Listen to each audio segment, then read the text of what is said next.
O dainuoti mokėtų Nausėda? Mokėtų. Prezidentas Nausėda yra dainavęs ir turbūt galima rasti internete įrašų, kur galima susipažinti su jo talentu šioje srityje. I get babies crying. I watch them grow. They'll learn much more. I'll never know. And I think to myself, what a wonderful, wonderful world.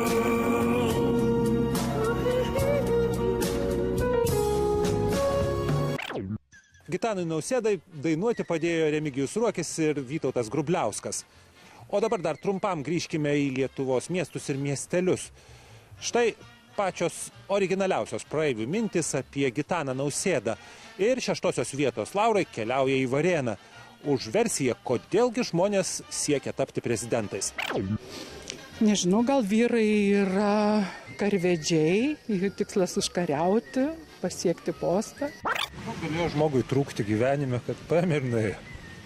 Garbės. Tapo prezidentu. Tai gavo garbės. Taip. Ką jis kolekcionuoja Nausėda? Laivus. Laivus kolekcionuoja Nausėda. Taip. Tai tuos burlaivius ar tuos motorinės valtis?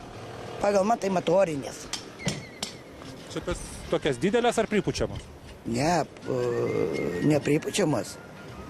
Nu, kaip pasakyti, Valtis. valtis. O tai ką jis su jom veikia? Plaukia. Kur? Gal žvejot? Tai mano žvejys geras. Jo. Gal pašto ženklus. Nausėda kolekcionuoja. Taip. O kaip Putinas atrodytų šalia Nausėdos?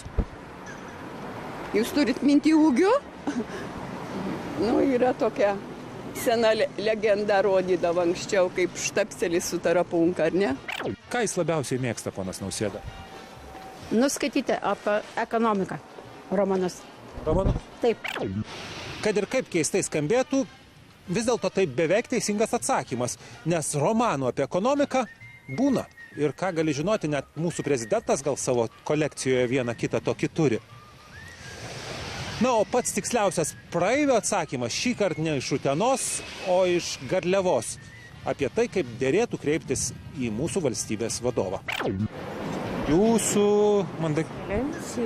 ekscelencija? Manot, jam patiktų? Nu, žinokit, turbūt nelabai.